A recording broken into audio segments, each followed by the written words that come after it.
Ikuti dan hadirilah Safari Dakwah Sumatera Barat Dr. Dasman Yahya Ma'ali LCMA Hafizahullahu Ta'ala 29 Zulhijjah 1443 Hijriah sampai dengan 2 Muharram 1444 Hijriah atau 29 Juli sampai dengan 1 Agustus 2022. Dan mereka pun dikelilingi oleh para malaikat, karena malaikat suka majelis-majelis zikir dan ilmu. Allah pasti akan mengangkat derajat orang-orang yang beriman dan orang-orang yang diberikan ilmu beberapa derajat tingginya. Jumat 29 Zulhijjah 1443 Hijriah atau 29 Juli 2022, Masjid Tuanku Imam Bonjol, Lubuk Sikaping, Pasaman. Ba'da maghrib sampai dengan selesai, ibarat menggenggam bara api.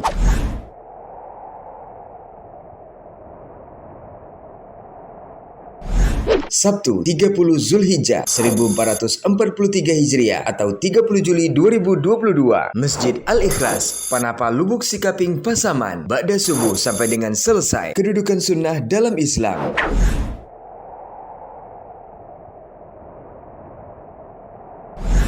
Ba'da zuhur sampai dengan selesai, Masjid Abu Ayyub Al-Ansori, Pasaman Barat. Biarlah demi cinta.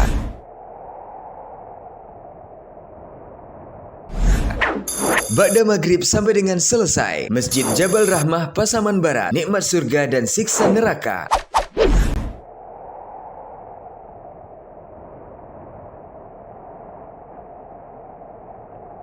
Ahad 1 Muharram 1444 Hijriah atau 31 Juli 2022, Ba'da subuh sampai dengan selesai, Masjid Raya Nurul Huda, Batu Basa, Kabupaten Padang Pariaman. Nikmat di atas hidayah.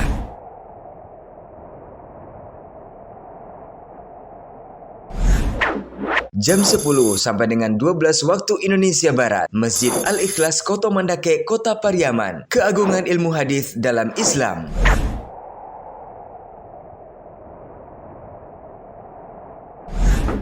Ba'da maghrib sampai dengan selesai, Masjid Nurul Hidayah, Jalan Indarung, Rimbo Datar, Kelurahan Bandar Buat, Kota Padang. Tunjukkan aku jalan yang lurus. Dan Senin 2 Muharram 1444 Hijriah atau 1 Agustus 2022, Ba'da subuh sampai dengan selesai, keistimewaan sholat subuh berjamaah, Masjid Nurul Hidayah, Jalan Indarung, Rimbo Datar, Kelurahan Bandar Buat, Kota Padang.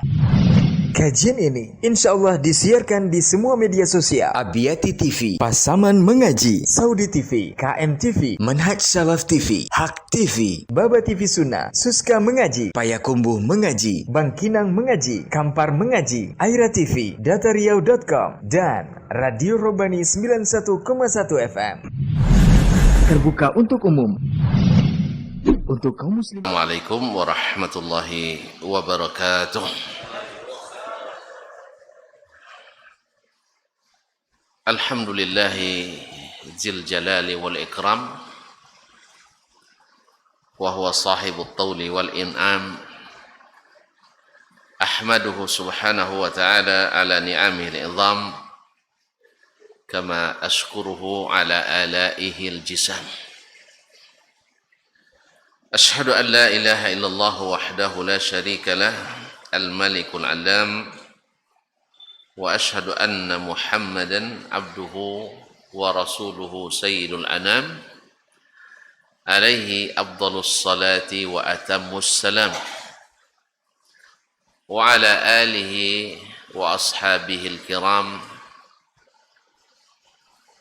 wa tabi'ina lahum bi ihsan ma ta'aqabatil layali wal ayyam. Amma ba'du, فأولى ما يفتتح به الكلام بمثل هذا المقام الوصية بتقوى الله الملك العلام وطاعته على الدوام، فإن تقوى الله أعلى نسب، وإن طاعته أغلى مكتسب، إن أكرمكم عند الله أتقاكم، وتزودوا فإن خير الزاد التقوى واتقون يا أولي الألباب. Para alim ulama, cerdik pandai, tokoh adat, tokoh masyarakat, baik yang hadir di Masjid Al-Ikhlas Lubuk Sekaping ini, ataupun yang menyaksikan melalui media dimanapun berada, para hadirin wal hadirat, khususnya ada teman saya di sini, Dr. Erwan, imam kita, dan Bapak, Masya Allah pengurus, dan seluruh yang hadir, yang besar tak saya sebut gelar, yang tak bergelar tak tahu pula nama semuanya. Semoga Allah SWT senantiasa melimpahkan rahmat dan karunia kepada kita semua. Alhamdulillah, di subuh ini diguyuri rahmat Allah SWT yang menambah suasana semakin sejuk dan mudah-mudahan menyejukkan hati dan nurani dengan iman dan Islam. Allahumma sayyiban nafi'ah. Ya Allah, jadikanlah hujan ini hujan yang mendatangkan manfaat.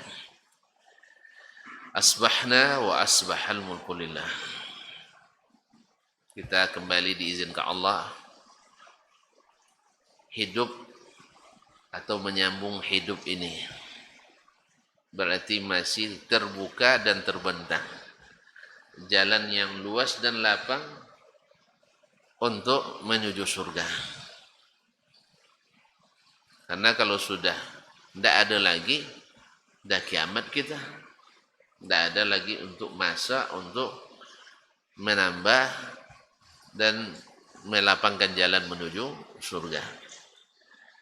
Oleh itu kita bersyukur kepadanya pagi ini, di subuh ini, Allah lapangkan hati kita dengan cahaya iman dan keikhlasan sehingga sampai ke Masjid Al-Ikhlas ini.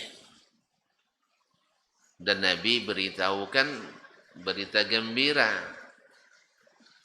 kepada orang-orang yang berjalan di waktu gelap menuju rumah-rumah Allah, diberikan cahaya yang terang benderang dan sempurna pada hari kiamat. Yauma la yukhzillahu an-nabiyya walladzina amanu ma'ahu yaqulun rabbana atmim lana nurana waghfir lana innaka ala kulli syai'in qadir. Pada hari Allah tidak merendahkan orang rasul dan orang yang beriman bersamanya. Cahaya mereka dari depan, dari kanan. Mereka berdoa, ya Rabb kami, sempurnakanlah cahaya kami. Nabi katakan, وَبَشِّرُ الْمَشَّائِينَ بِالظُّلَمِ إِلَى الْمَسَاجِدِ بِالنُّورِ التَّامِّ يَوْمَ الْقِيَامَةِ. Beritakanlah berita gembira kepada orang-orang yang berjalan di tengah gelap menuju rumah-rumah Allah dengan cahaya yang sempurna pada hari kiamat nanti.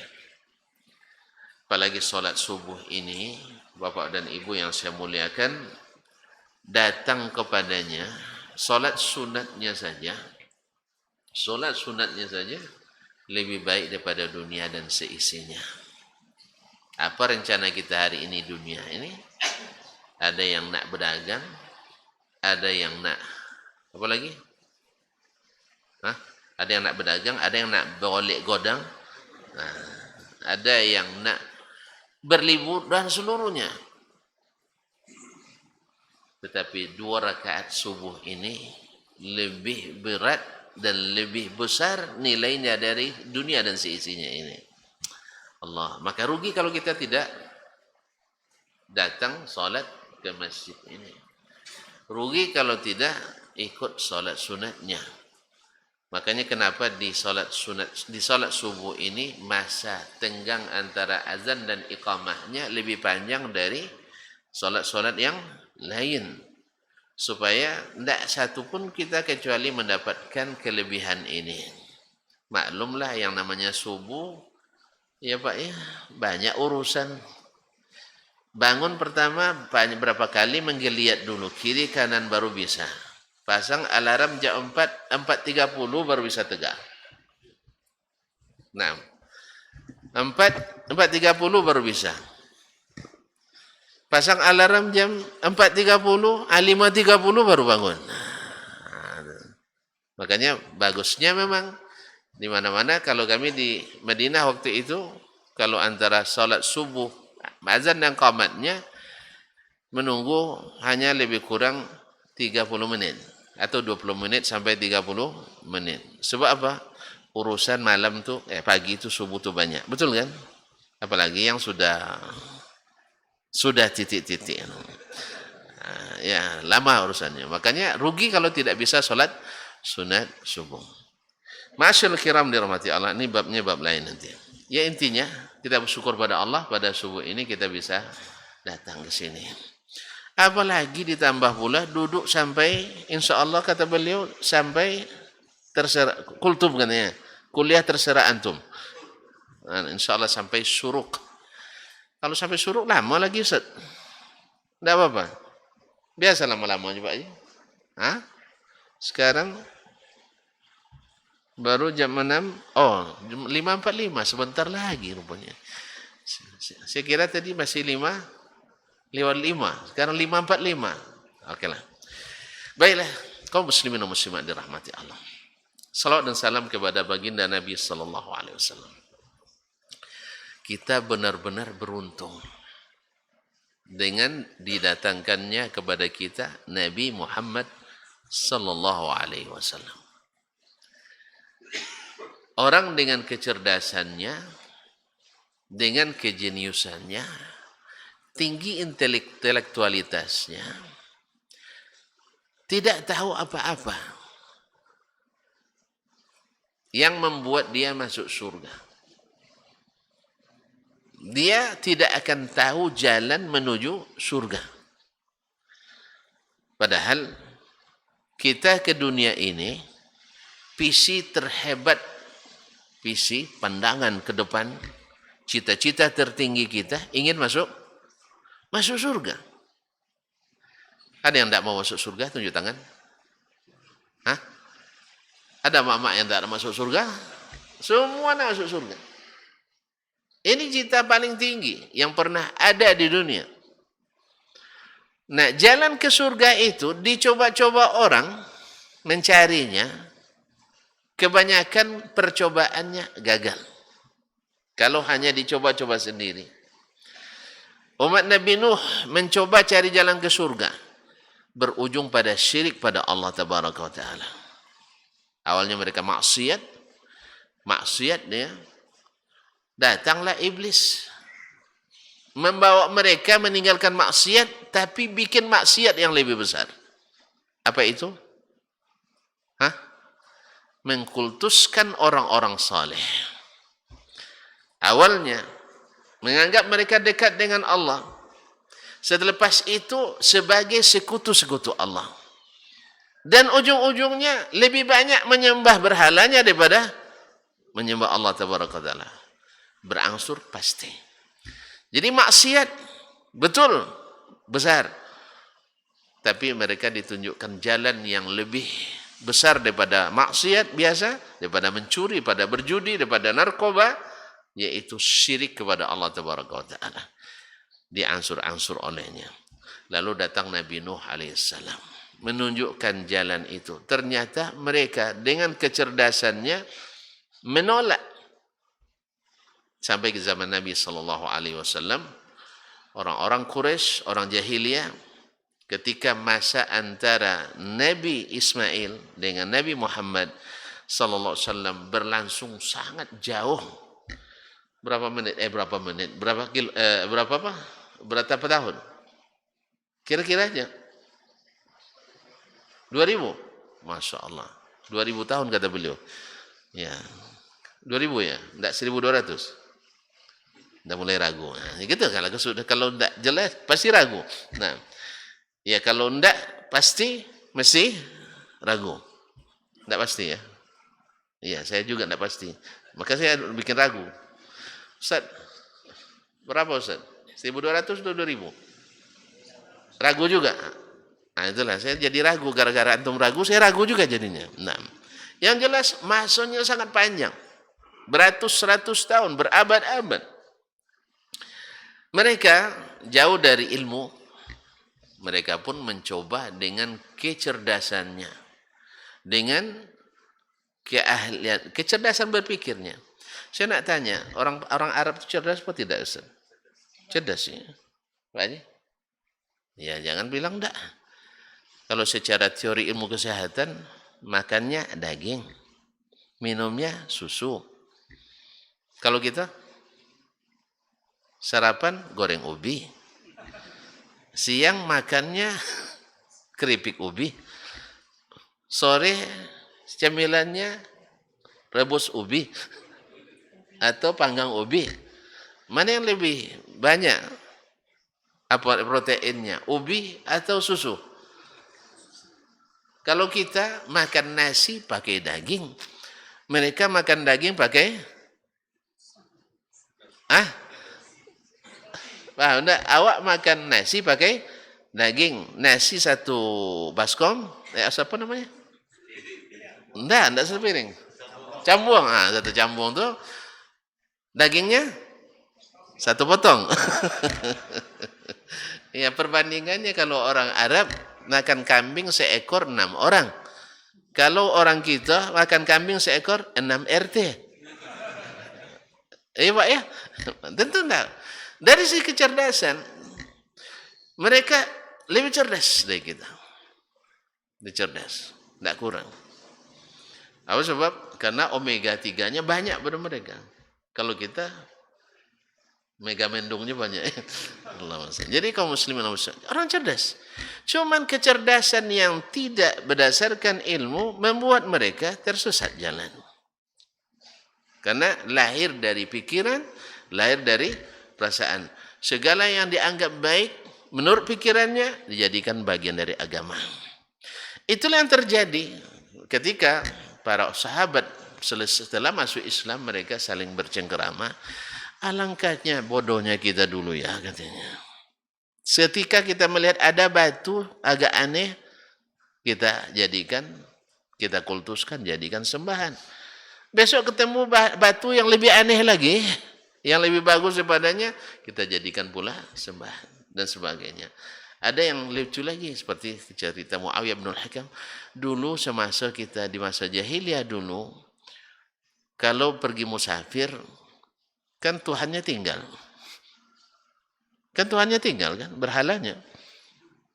Lalu gimana? Mesti dibawa. Kalau enggak nanti enggak selamat perjalanan. Kalau dibawa batu, berat. Harga tak ada. Dibawa kayu, juga berat. Akhirnya apa dibuatnya? Dibuat Tuhan dengan bahan tepung. Diadon tepung dengan susu, habis itu dibentuklah semacam patung, dibawa. Dalam perjalanan habis bekal. Minta sama Tuhan, tidak dikasih. Habis itu, datang pikirannya lagi. Barangkali Tuhan ini maha pengasih, maha penyayang. Dia ambil kupingnya. Tidak marah dia, makan juga. Habis itu ambil hidungnya, tidak juga marah, dimakan terus. Akhirnya habis Tuhan dimakan. Itu masa jahiliyah. Jadi kaum muslimin dan muslimat dirahmati Allah SWT, memang kecerdasan kadang-kadang tidak berguna kalau tidak dibimbing dengan wahyu. Nah, disitulah letaknya Allah menyebut laqad mannallahu 'alal mu'minina iz ba'atsa fihim rasulan min anfusihim. Benar-benar Allah telah memberi karunia yang besar kepada siapa? Orang-orang yang beriman. Sebab orang yang tidak beriman tidak dapat dia karunia ini. Orang-orang beriman. Apa itu nikmat yang besar? Iz ba'atsa fihim rasulan. Ketika Allah utus kepada mereka seorang rasul min anfusihim, dari jenis mereka sendiri. Dari kalangan mereka sendiri, yang dikenali oleh mereka sendiri, yang terpuji di kalangan mereka sendiri, yang track recordnya atau rekam digitalnya, ada digital mas itu, ya track recordnya mereka tahu sendiri. Subhanallah. Apa yang dibawanya? Yatslu alaihim ayatihim. Membacakan kepada mereka ayat-ayatnya. Berarti karunia besar itu ketika datang kepada kita ayat-ayat Allah Tabaraka wa Ta'ala. Jadi dengan itu terbukalah pintu yang sesungguhnya menuju cita-cita tertinggi kita, ingin masuk surga. Orang-orang jahiliyah tersesat dia. Dibuatnya keyakinan-keyakinan tadi. Nak berjalan, terbangkan burung. Terbang ke kanan, tanda beruntung. Terbang ke kiri, hara kiri. Iya, bunuh diri. Artinya ke kiri sial. Kau tidak terbang? Tidak burung namanya. Jadi kaum muslimin dan muslimat. Jadi itu hanya pikiran dan perasaan. Tidak ada hujahnya. Apa hubungannya terbang burung dengan beruntung? Berapa banyak orang beruntung tanpa menerbangkan burung? Berapa banyak orang dengan terbangnya burung tidak beruntung? Tidak ada untung. Ada lagi, bila nak datang ke suatu lembah, minta izin kepada penunggunya. Atau menyembelih, hantarkan kepala kerbau ke tempat itu. Kalau dulu dalam bahasa kampung kita, kalau nak bangun jembatan, sema dulu, tahu sema? Hah? Tidak ada istilah sema di sini. Di kampung, apa istilahnya Ustaz? Tumbal ya? Kasih tumbal. Dulu sampai orang dicari wanita hamil kadang. Ditumbalkan untuk bangun jembatan dan sebagainya. Sehingga di kampung-kampung kami dulu ada namanya orang selong katanya. Itu orang selong tidak ada di sini. Apa istilahnya? Orang tukang potong kepala. Untuk cari tumbal itu. Alhamdulillah sekarang tidak ada lagi ya? Tidak ada lagi? Alhamdulillah. Masih ada. Masih ada. Kepala kerbau masih. Ya masih. Nah. Kaum muslimin dan muslimat. Apa hubungannya? Kuatnya jembatan dengan darah kerbau itu. Ada hubungannya? Hah? Tidak lama runtuh jembatan tu. Allah musta'an. Mungkin marah jin juga katanya. Karena kerbaunya ternyata kerbau betina katanya. Mau kerbau jantan. Allah musta'an. Nah, demikian jahiliyah dulu. Lalu datang Nabi SAW membacakan ayat Allah. Wa yuzakkihim. Dan membersihkan mereka. Dari mana? Dari kotoran-kotoran pemikiran dan perasaan tadi. Dengan apa? Ayat-ayat Allah Tabaraka wa Ta'ala. Dibersihkan. Jadi kalau yang namanya tazkiyah itu tidak bisa dalam sehari. Ini ada sebagian santri kadang atau mahasiswa datang ke saya minta tazkiyah Ustaz. Ya. Awak baru kali itu pertama bertemu. Saya bilang tidak bisa. Tazkiyah itu proses. Maka saya syaratkan siapa gurunya kamu. Bilangnya gurunya Haji Ahmad misalnya kan. Ya Haji Ahmad. Haji Ahmad kenal tak dengan saya? Saya kenal tak dengan dia? Kalau dia tak kenal harus kenalan dulu. Kalau saya tak kenal saya kenalan dulu. Setelah itu baru izin dia. Sebab apa namanya? Tazkiyah. Membersihkan, merekomendasikan. Jadi kita ini ditazkiyah oleh Nabi SAW supaya bisa direkomendasikan masuk surga. Nanti Nabi akan dipanggil jadi saksi kita. Waji'a bin nabiyyina wasyuhada.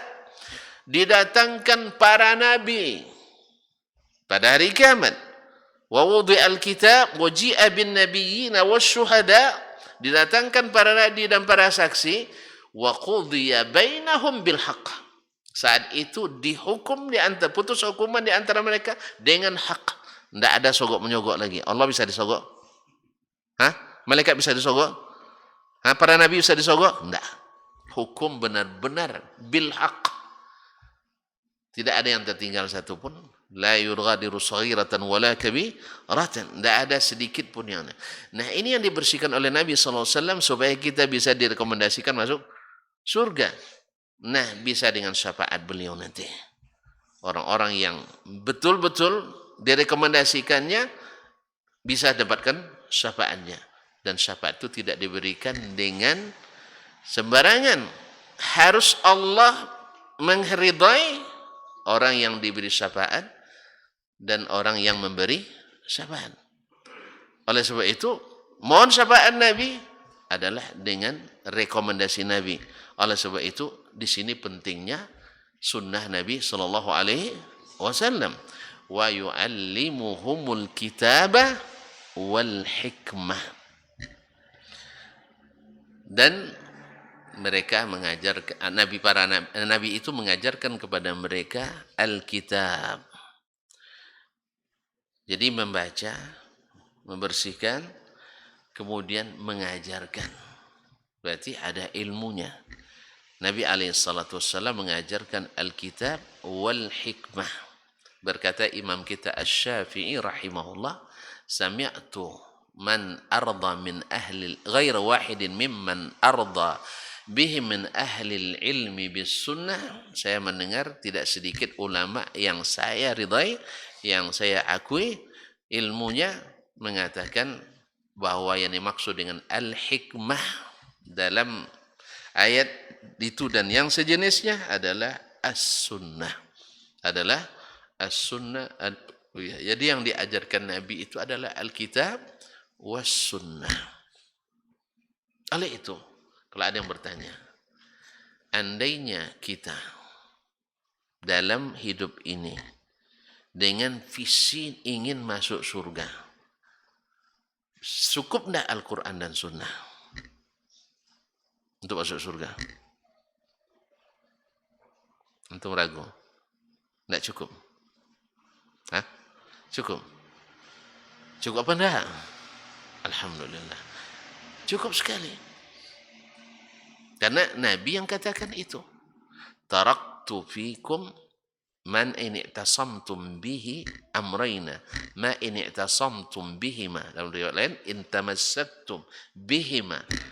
Hadis riwayat Abu Dawud, At-Tirmidzi dan Al-Hakim. Ma in tamassaktum bihima lan tadillu ba'di. Dalam riwayat lain, lan tadillu abada. Aku tinggalkan bagi kalian dua perkara. Bila kalian berpegang teguh pada keduanya, takkan sesat selamanya. Kau tak sesat? Maksudnya kemana? Terperosok ya? Orang tak sesat, terperosok. Melenggang ke surga. Kalau yang tersesat, terperosok ya? Neraka. Mana yang lebih mudah, masuk neraka atau masuk surga? Hah? Mana yang lebih suka? Bukan, yang lebih mudah maksud saya. Hah? Tergantung yang bawa ya, Masya Allah. Apa tafsirnya itu? Sama mudahnya. Alhamdulillah. Ya sama mudahnya. Betul itu. Kalau menurut hadis Nabi, masuk surga itu berat. Karena harganya mahal. Buktinya yang bisa membelinya tidak banyak. Mana yang lebih banyak? Calon masuk surga atau calon masuk neraka? Saya tak punya kuncinya. Jangan salah paham. Jangan salah paham. Tapi kalau kita lihat zahirnya, mana yang lebih banyak calon masuk surga atau masuk neraka?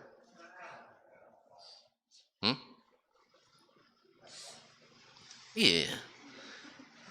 Masya Allah. Alhamdulillah. Di mana antum tahu? Bahwa calon masuk surga lebih banyak, lebih sedikit daripada yang masuk neraka. Hah? Salat subuh sedikit yang hadir. Berarti yang tak salat subuh tak masuk neraka langsung. Ya Allah ya Rabbi. Astagfirullah. Jangan terlalu begitulah. Sedih saya. Subhanallah. Lihat saja angka orang kafir dengan angka orang yang Islam. Mana lebih banyak? Hah? Mana lebih banyak jumlah orang yang Muslim atau yang kafir? Iya.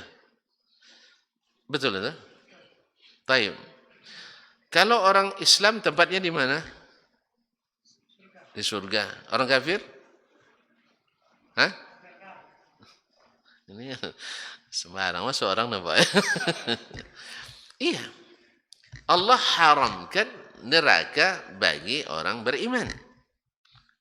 Sebagaimana Allah haramkan surga bagi orang yang kafir. Ustaz, tidak boleh bilang kafir Ustaz. Karena Allah sendiri mengakui agama lain. Apa ayatnya? Lakum dinukum waliyadin.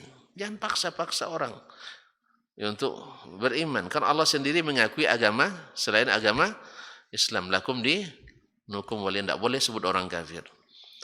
Lu tanya, itu ayat di surat apa Pak? Di surat Al-Kafirun. Di surat orang-orang kafir. Orang sendiri sebut mereka orang kafir. Qul ya ayyuhal kafirun. Faman sya'a falyu'min wa man sya'a falyakfur. Siapa yang mau, hendaklah mukmin. Kalau siapa yang mau, hendaklah kafir. Berarti tidak boleh. Silakan memilih nak jadi kafir atau jadi mukmin. Ujungnya masuk surga juga. Betul? Hah? Kalau cuma masuk surga itu apa? Itu perang lawan antara kafir dengan muslim lagi. Jangan kata muslim kafir, antara sama muslim aja perang juga antum gara-gara mengatakan ini masuk neraka, ini masuk surga. Jadi kaum muslimin dan muslimat dirahmati Allah. Ayat itu tidak berhenti di situ. Bahwa orang yang kafir, nah teruskan ujungnya, akan masuk neraka. Yang beriman akan masuk surga. Jadi tidak berhenti. Jadi Allah tidak nyuruh milih dia. Allah mengancam. Keterangan sudah jelas. Yang beriman nih, yang tidak beriman ini bagiannya. Nah kalau gitu silakan pilih waktu itu. Jelas ya? Kamu mau jadi orang baik, pergi masjid Ikhlas. Kalau jadi orang buruk, pergi ke bukan masjid, pergi ke tempat yang bikin orang buruk. Iya kan? Apakah itu pilihan atau ancaman tuh? Pilihan atau ancaman? Kamu nak jadi orang baik, pergi ngaji masjid Ikhlas. Kalau nak jadi orang buruk, mana tempatnya buruk saya? Tempat apa? Tempat orang berjudi misalnya di kuburan. Sekarang orang judi di kuburan. Nah, narkoba banyak di kuburan sekarang. Jadi tidak ada lagi, dulu orang ke kuburan takut mati kan. Sekarang kuburan nantang mati dia. Allah musta'an. Ma'asyil kiram dirahmatillah. Kembali ke sini. Jadi datang Nabi SAW sebagai karunia besar membawa dua, Alkitab was sunnah atau al-hikmah. Disebutnya as-sunnah dengan al-hikmah. Ini makna yang luar biasa kaum muslimin dan muslimat. Sebab al-hikmah itu, hikmah dalam bahasa Arab min kalimat al-ihkam. Apa makna al-ihkam? Al-itqan. Dia itu benar-benar profesional. Jadi kalau nak jadi beragama yang profesional, yang proporsional, ini bahasa teman saya nih, kalau tidak pakai saya ya. Sebab kalau beliau ini kuliah, kalau tidak pakai bahasa seperti ini, tidak dianggap ilmiah. Nah, ini saya sebutkan dulu waktu kuliah saat ya. Nah, kalau baru dianggap ilmiah bila pakai proporsional, profesional, dengan dedikasi, integritas, kredibilitas, dan tas-tas lainnya. Nah, itu baru ilmiah. Kalau tidak dianggap ilmiah. Mohon maaf aja. Bahasa kampung kami itu. Nah, bahasa kampung kami. Ma'asyarul kiram dirahmati Allah SWT. Nak jadi orang yang beragama yang mutqin, berarti mesti mengikuti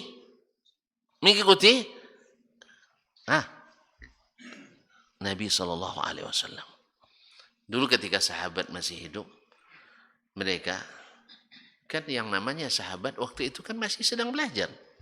Seperti kita juga sedang belajar. Makanya kalau ada teman kita, saudara kita muslim, belum seperti kita dia mengamalkan sesuatu agama, jangan langsung dikucilkan. Tapi harus diajarkan. Ini mohon maaf sebagian kita mentang-mentang dah ngaji, yang tak ngaji dilecehkan, direndahkan. Akhirnya apa? Orang awalnya nak ngaji tapi nengok kita yang begitu. Iya tak? Mandang aja nih. Nengok orang merokok. Belalakinnya. Ya orang rokok itu kaum muslimin lebih dia cintai dari istrinya. Abang berhenti lah merokok nih bang katanya. Mahal lah dos sekarang katanya. Abang berhenti. daripada berhenti merokok, lebih berhenti jadi suami kamu katanya. Saya lebih duluan jatuh cinta pada rokok daripada Anda yang seperti itu, antum tidak sabar menghadapinya, dia tidak akan ngaji. Apa nak ngaji mesti ikhlas, syaratnya tidak boleh merokok. Iya, orang yang merokok tidak boleh ngaji di situ. Bukan maksudnya dalam masjid tidak boleh merokok, tidak.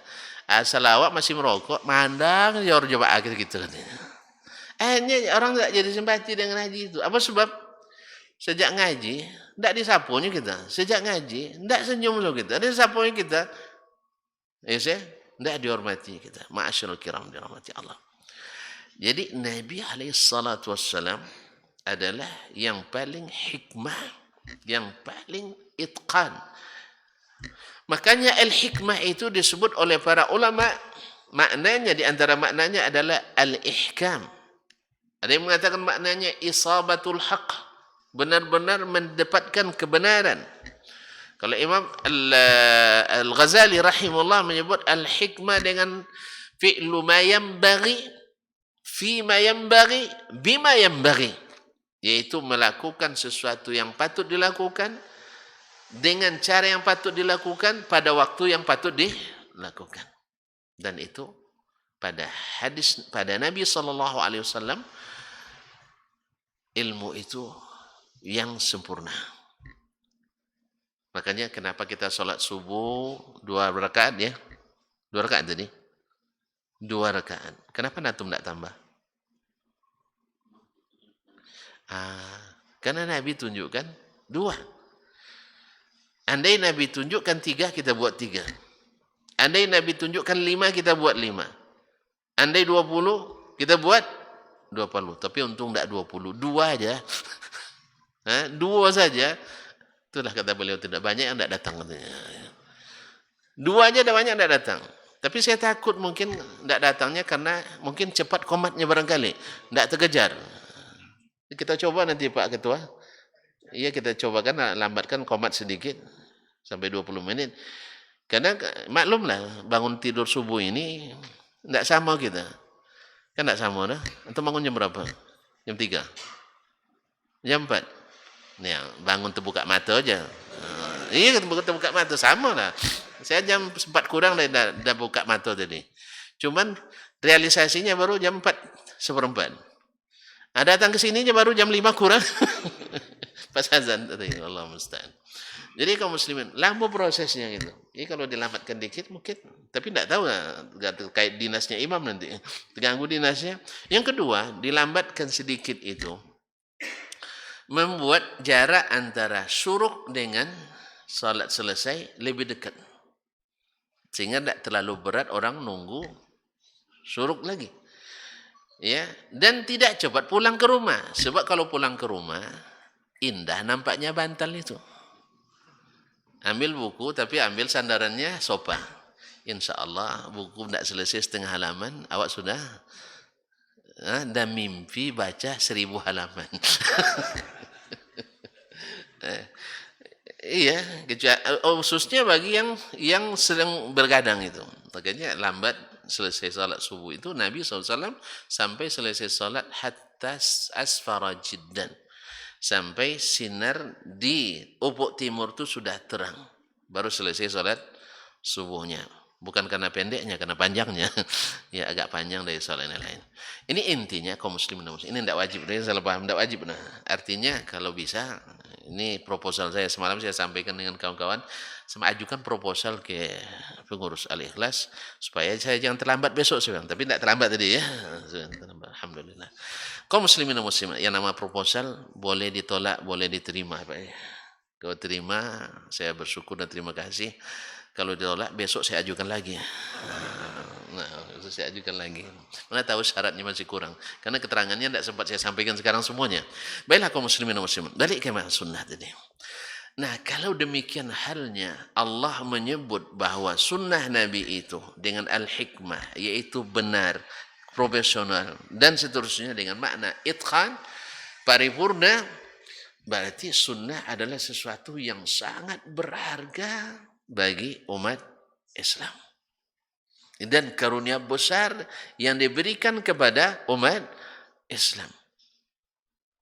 Bukan sesuatu ini. Apa sebab? Karena yang paling paham Al-Qur'anul Karim adalah Nabi alaihi salatu wassalam.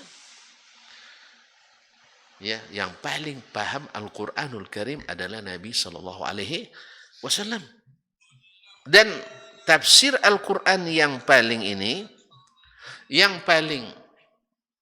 benar adalah tafsirnya Nabi sallallahu alaihi wasallam.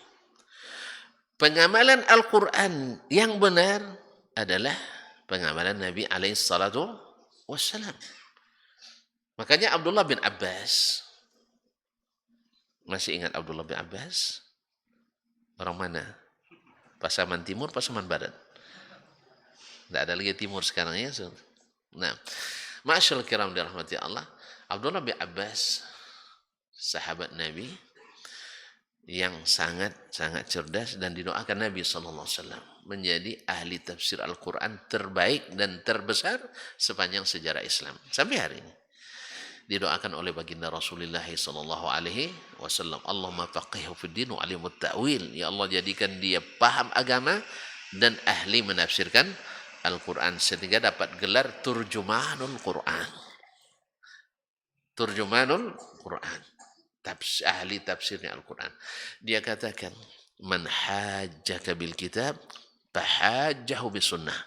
Siapa yang mendebatmu dengan Al-Quran saja, jawab dengan sunnah. Apa sebab? Fa innal Qur'ana zuju. Karena Al-Quran itu multi tafsir. Bisa ditafsirkan begini, bisa ditafsirkan begini. Makanya banyak syubhat beredar karena orang menafsirkan Al-Quran dengan pendapatnya. Dengan pendapatnya. Orang bisa mengatakan mengakui seluruh agama benar dengan Al-Quran. Apa ayatnya kepada dokter? Qul ya ahlal kitabi ta'alau ila kalimatin sawa'in bainana wa bainakum. Katakan, hai ahlul kitab, mari kita menegakkan kalimat yang sama di antara kita. Kan ada yang kita sepakati. Sah? Kan ada hal-hal yang kita sama-sama dukung. Itu yang sama-sama kita tegakkan. Maka ditafsirkanlah kalimatun sawa itu saling kasih mengasihi, sayang menyayangi, saling toleransi, saling mengucapkan selamat. Hari Raya Idul Fitri, selamat Idul Fitri. Hari Natal, selamat Natal. Besoknya selawatan lagi di gereja. Tapi tidak ada mereka takbiran di masjid. Ada orang lain tuh takbiran masjid, Pak? Tidak ada. Awak selawatan di gereja? Ada. Dari mana? Dari ayat tadi. Apa sebab? Mereka menafsirkan ayat dari pikiran. Padahal kalau ditafsirkan ayat dengan Al-Quran, ditafsirkan ayat dengan hadis, tak akan ada yang seperti itu. Sebab ayat belum selesai. Alla na'buda illallah. Apa kalimatun sawa yang bisa menyatukan kita dengan Yahudi dan Nasrani itu? Yaitu bila tidak beribadah kecuali kepada Allah. Tidak beribadah kecuali kepada Allah. Nah, apakah mereka mau? Tidak. Mereka beribadah dan meminta kepada selain Allah. Meminta kepada selain Allah. Ada ibunda, ada ananda. Ya tak? Wala nusyrika bi syai'an. Dan tidak menyekutukan Allah dengan sesuatu. Mereka tidak mau. Wala yattakhidha ba'duna ba'dan arbaban min dunillah. Dan tidak menjadikan sebagian kita sebagai tandingan-tandingan bagi Allah. Yang membuat aturan-aturan agama yang tidak diturunkan Allah, lalu kita taati mereka. Tidak ada ayatnya, tidak ada hadisnya, tidak ada dalilnya. Mereka buat aturan dalam agama, itu lebih kita ikuti. Kalau tidak mau meninggalkan itu, berarti belum ada kalimatun sawa. Di mana dapatnya? Di sunnah Nabi SAW. Oleh itu kaum muslimin dan muslimat dirahmati Allah SWT, Sampai-sampai ulama di tabi'in seperti Makhulus Syami, Amir bin Shurahil Asy-Sya'bi wafat 150 Hijriah mengatakan lal kitabu ahwaju ila sunnati minas sunnati ilal kitab. Sesungguhnya Al-Quran lebih membutuhkan as-sunnah daripada as-sunnah membutuhkan Al-Quran. Apa maksudnya? Apa maksudnya? Al-Quran tanpa sunnah tidak bisa diamalkan. Al-Quran tanpa sunnah tak bisa diamalkan. Bisa? Al-Quran tanpa sunnah bisa diamalkan? Hah? Tidak. Diamalkan pasti keliru. Tadilah contohnya. Tadi contohnya. Al-Quran tanpa sunnah mesti keliru. Di zaman sahabat, Imran bin Husain menyampaikan kajian-kajian di masjid besar Al-Basrah, Jami Al-Basrah. Menyampaikan hadis-hadis Nabi. Setiap mensyarahkan Al-Quran, lebih banyak hadisnya. Sekarang orang katakan nggak ngeh juga kan.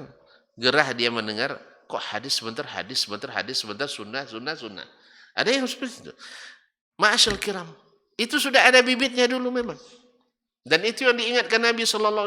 Jangan sampai ada orang yang duduk santai di atas sofanya, lalu datang perintah yang aku perintahkan. Dia bilang, enggak, kita cukup dengan Al-Quran saja. Karena Al-Quran lebih tinggi dari As-Sunnah. Dan Al-Quran tak akan keluar dari Sunnah. Masya Allah, bahasanya bagus. Al-Quran tak akan keluar, apa yang diperintahkan Rasul sama dengan perintahkan Allah. Tidak akan keluar. Betul itu bahasanya, tapi maknanya batil. Lalu Imran bin Husain mengatakan kepada orang tadi, ya akhi, lau zahabta anta wa man ma'ak, andainya kamu dan orang yang sama dengan kamu pikirannya untuk mengamalkan Al-Quran tanpa sunnah, aina tajidu anta wa ashabuk anna salat az-zuhri arba'. Kalau kau begitu tidak pakai sunnah, di mana kau dapatkan salat zuhur itu 4 rakaat? Coba yang hafiz Quran tunjuk tangan. Ada dalam Al-Quran salat zuhur 4 rakaat? Hah? Tidak ada ya? Pasti itu? Hafiz ya? Tidak, tapi dah pasti, dah sering baca. Alhamdulillah.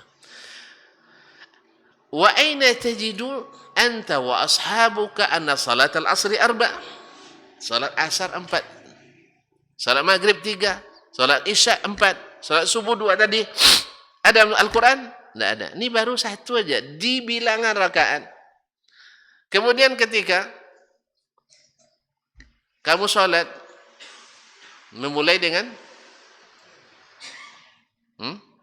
takbiratul ihram. Ada dalam Al-Quran? Enggak ada. Habis takbir baca doa iftitah. Apa bunyinya? Banyak ya. Allahumma ba'id ya. Muhammadiyah. dulu begitu tuh, kalau mau ba'id Muhammadiyah nih. Kalau apa? Allahu akbar kabiran walhamdulillahi katsiran, berarti ini NU nih katanya. Atau berarti kalau di Sumatera. Enggak, semuanya itu sabit dari Nabi SAW. Antum nak baca Allahumma barik, silakan. Allahumma ba'id silakan. Subhanakallah bihamdik, boleh. Semuanya hadis sahih dari Nabi SAW. Nah, ma'asyal kiram. Terus baca apa lagi? A'udzubillah. Ya, selesai baca, kita baca a'udzubillah. Ada dalam Al-Quran? Hah? Ada. Wa idza qara'tal Qur'an fasta'iz billah. Cuman sigatnya dari mana antum dapat? Dari hadis Nabi SAW. Ada a'udzubillahis samiil alimi minasyaitonir rajim. Ada a'udzubillahi minasyaitonir rajim. Ala a'udzubillahis samiil alimi minasyaitonir rajim min hamzihi wa nafthihi wa nafthihi. Di mana dapat? Di sunnah. Ma'asyal kiram. Salat aja tidak bisa kita dirikan kalau tidak memakai sunnah Nabi SAW. Oleh sebab itu, kedudukan as-sunnah dalam Islam adalah seperti kedudukannya Al-Quran dalam Islam. Bahkan kaum muslimin ketika kita membahas tentang apa makna as-sunnah. As-sunnah itu menurut ulama hadis saja ada 4 hal yang dimaksud ketika disebutkan as-sunnah. Yang pertama, kullu ma jaa fil kitabi wal hadis atau kullu ma jaa fil qur'ani was sunnah. Semua yang ada dalam Al-Qur'an dan sunnah disebut sunnah. Semua yang ada dalam Al-Qur'an di sunnah disebut dengan sunnah, yaitu jalan yang dirantus oleh Nabi alaihi salatu wassalam. Dalam hadis dari Abu Hurairah, Nabi SAW mengatakan, "Faman ghaiba an sunnati falaysa minni." Siapa yang membenci sunnahku tidak termasuk golonganku. Maksudnya bukan hanya membenci hadis, termasuk membenci Al-Quran. Karena Al-Quran dan hadis adalah masuk sunnah Nabi sallallahu alaihi wasallam. Sebab ketika ditanya Ibunda Aisyah radhiyallahu anha tentang akhlak Nabi, dia jawab kana khuluquhul Quran. Berarti Al-Quran itu adalah sunnahnya Nabi. Karena sunnah itu adalah semua yang datang dari Nabi sallallahu alaihi wasallam, yang ditempuhnya, jalan yang dilaluinya, ini sunnah Nabi alaihi salatu wasallam, dan Nabi memakai dua-duanya. Ini juga dimaksud dengan sunnah. Yang kedua yang dimaksud dengan as-sunnah itu adalah yaitu sesuatu yang disebutkan bersama Al-Quranul Karim. Baik dengan lafaz sunnah ataupun dengan lafaz selain sunnah. Misalnya al-hikmah tadi. Misalnya al-hikmah. Ma'asyarakat, segala sesuatu yang diatafkan kepada Al-Quran, maka dia adalah sunnah Nabi SAW.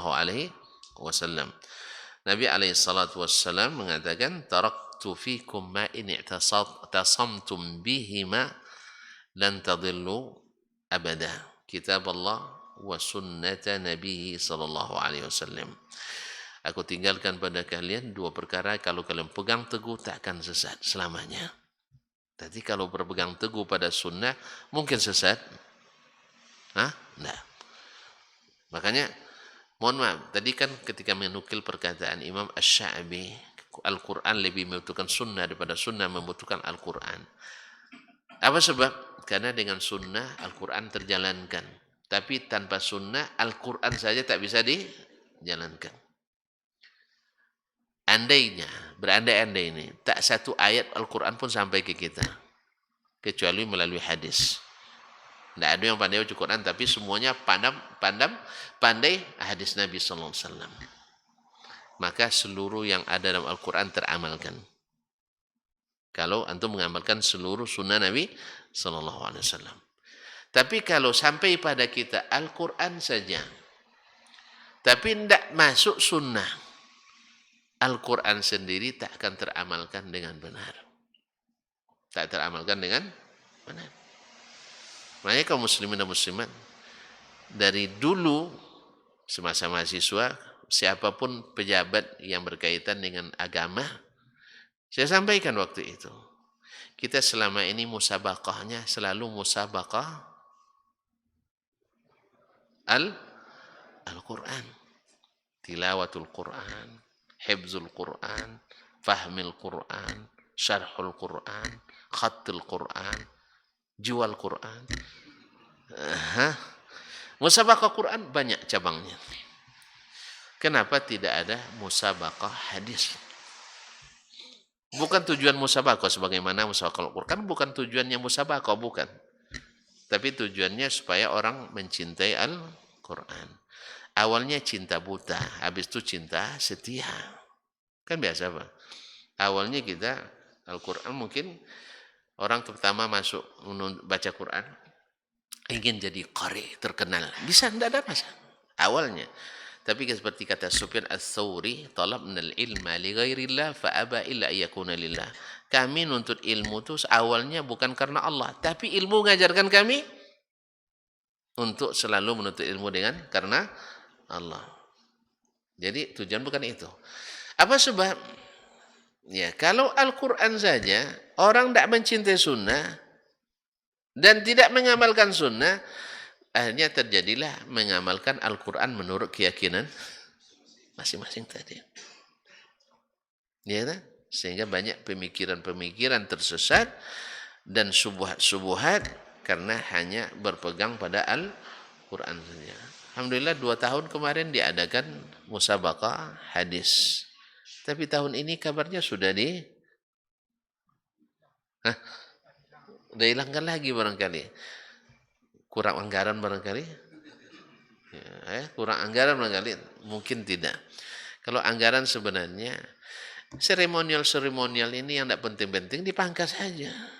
Ini lebih banyak habis untuk seremonial. Sehingga honor hakim sedikit. Honor hakim sedikit sehingga ketika menilai nanti jadi ngantuk nih. Allah Ustaz.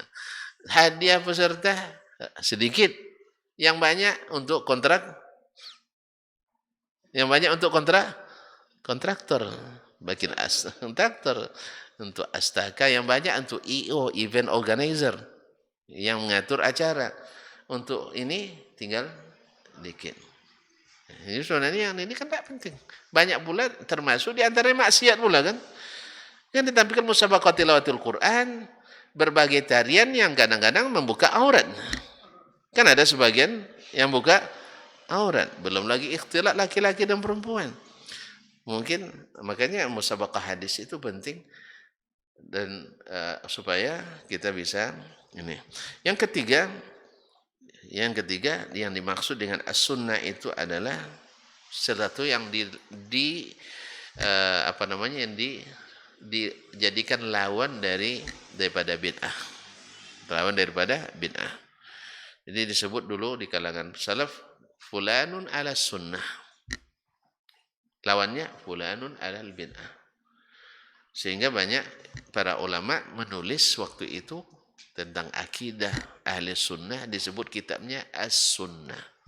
Seperti As-Sunnah Imam Ahmad, As-Sunnah lil Khallal, Syarh Sunnah lil Muzani murid Imam Asy-Syafi'i, Usulus Sunnah lil Lalakai, dan seterusnya. Jadi akidah yang berdasarkan hadis, berdasarkan ini yang tidak ada bid'ah di dalamnya disebut As-Sunnah.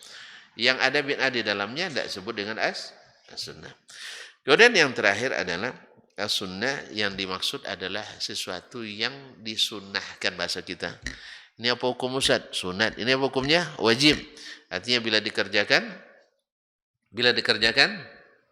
berpahala. Bila ditinggalkan rugi.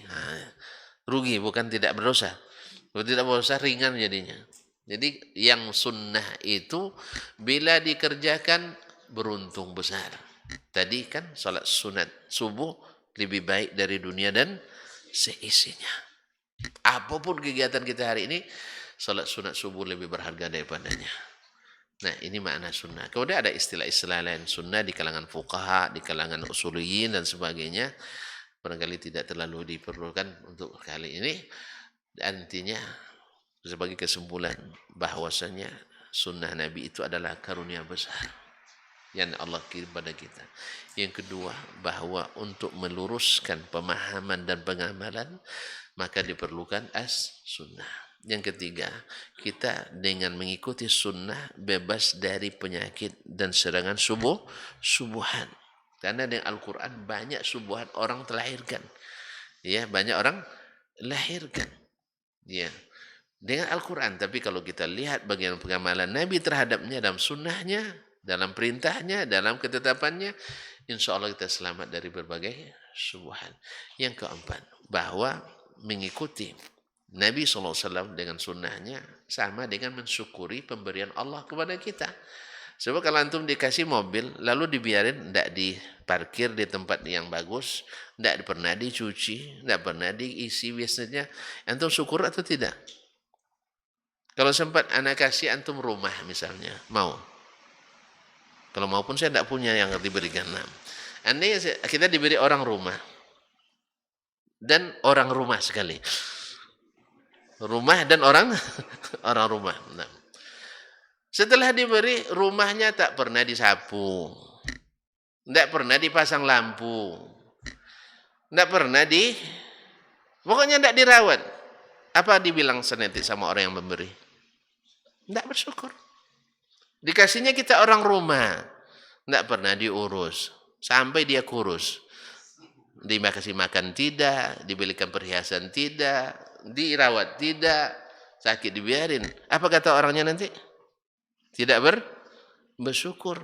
Makanya mertua marah sama kita. Iya, dan besar anak saya nikah dengan kamu, semasa dengan saya glow dia, apa glowing? Wajahnya berseri, wajahnya apa? Bersinar. Setelah nikah dengan kamu ndak urus anak saya, berarti tidak mensyukuri. Demikian juga sunnah. Dan kita tahu lalu kita tidak urus, tak kita kerjakan dan kita tinggalkan dengan sengaja, berarti kita tidak bersyukur atas nikmat besar ini. Yang kelima, bahwa dengan sunnah menyatukan tafsir kita terhadap syariat ini, terhadap akidah ini. Sebab banyak penyimpangan, baik sengaja maupun tidak, dalam akidah, dalam ibadah, dalam muamalah, akibat meninggalkan sunnah Nabi Sallallahu Alaihi Wasallam. Yang keenam, bahwa yang mengikuti sunnah mempermudah jalan menuju surga. Karena Nabilah di antara umat manusia yang paling tahu jalan menuju surga. Sampai Nabi mengatakan, kullu ummati yadkhulul jannah. Umatku seluruh masuk surga illa man abah, kecuali yang tidak mau. Wa man ya'ba ya Rasulullah, siapa yang tidak mau? Man ata'ani, siapa yang taat saya masuk surga. Wa man asani, siapa yang tidak ikut saya, maka dia tidak mau masuk surga. Oleh itu kaum muslimin dan muslimat, yang keenam, yang ketujuh, bahwa dengan sunnah akan mengikat kita dalam tali persaudaraan yang kokoh. Karena apa? Karena kita satu imamnya, satu ikutannya, satu ikatannya. Kalau satu ikatannya lebih kokoh daripada yang di sini ikat pula sini, ini ikat pula sini. Akhirnya kita berpecah-pecah dan berpencar-pencar. Akhirnya kita kucar-kacir dan mudah diadu domba. Akibat apa? Karena kita terlalu banyak menjadikan pedoman-pedoman di luar Nabi Sallallahu Alaihi Wasallam. Tidak masalah mazhab Maliki, mazhab Hambali, mazhab Syafi'i, tapi tetap nakhoda utamanya Rasulullah Sallallahu Alaihi Wasallam. Kalau masalah saya di Indonesia, mazhab saya Syafi'i, saya bilang ana Syafi'iyun ma hayitu wa in amut wa wasiyati lin-nasi yatasyaffa'u. Saya selama hidup tetap bermazhab Syafi'i. Bila mati wasiat saya kepada kamu, mau terima wasiat saya, tetap bermazhab Syafi'i. Jelas? Mazhab tidak ada masalah. Cuman imam kita tetap Muhammad bin Abdullah Al-Hashimi. Ya. Dan kita beriman pada Muhammad bin Idris Asy-Syafi'i dalam rangka mengikuti Muhammad bin Abdullah Al-Hashimi sallallahu alaihi wasallam. Kalau itu insyaallah umat menuju keterikatan, kebersamaan, persatuan, saling mencintai di atas bingkai yang telah Allah gariskan. Karena ini karunia besar yang harus kita syukuri bersama. Tapi barangkali tidak ada pertanyaan. Kalau pertanyaan ini muftinya dari sini. Nah, ya, ada yang ditanyakan? Silakan. Tapi dengan syarat jangan sulit-sulit. Nah, itu pertanyaan saya selalu bilang yang mudah-mudah ini jangan sulit, jangan. Kayak jelas sekali ini Ustaz. Keterangan jelas sekali begitu. Ya. Kalau gitu kita sekali lagi saya ucapkan terima kasih yang tak terhingga kepada pengurus Masjid Al-Ikhlas yang telah ikhlas. Ya, yang telah ikhlas. Bukti ikhlasnya Masya Allah nunggu sampai selesai. Masya Allah. Pada pengurus, para imam, para ustadz yang telah memberikan kesempatan ini. Sebagaimana Allah berjanji, siapa yang menjadi penyebab kebaikan dapat pahala seperti orang melakukannya. Ini kami ramai ini Pak Ketua. Saya yang berceramah, kawan-kawan yang mendengar, mudah-mudahan pahalanya dapat untuk beliau semua. Beliau-beliau ini. Kan tidak masalah kan? Tidak masalah kan? Nah, semoga Allah berikan pahala kami semuanya. Tapi tidak berkurang bagian kami. Bagian kami tidak berkurang. Wallahu ta'ala alam wa sallallahu ala nabiyina Muhammad wa sallam wa subhanakallah bihamdik asyhadu an la ilaha illa anta astaghfiruka wa atubu ilaik. Wassalamualaikum warahmatullahi wabarakatuh. Robbani, merajut ilmu dan peradaban.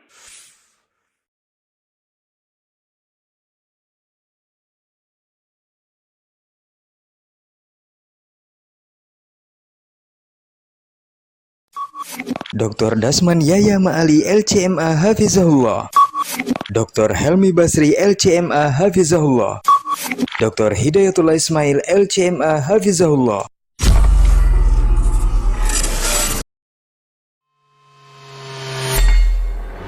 Di para sahabat itu, kaum muslimin, yang terbayang bagi mereka itu adalah infak, yang terbayang bagi mereka adalah sebuah kebahagiaan, keselamatan di akhirat yang kekal dan abadi di sisi Allah Tabaraka wa Ta'ala. Semua kita boleh klaim sekarang. Kamu cinta Nabi? Cinta Ustaz. Cinta Nabi? Cinta Ustaz. Termasuk saya. Cinta Nabi? Cinta. Kapan tahunya? Besok di akhirat. Maka apa kata Nabi sallallahu alaihi wasallam? Amalur rajuli biyadih. Penghasilan yang terbaik adalah pekerjaan yang dilakukan oleh seseorang dengan tangannya sendiri. Wa kullu bai'in mabrur, dan setiap jual beli yang mabrur. Ini aktivitas ini membantu saya di akhirat atau akan menyulitkan saya di akhirat? Kalau seandainya perbuatan itu ternyata akan menyulitkan kita di akhirat kelak, tinggalkan perbuatan itu.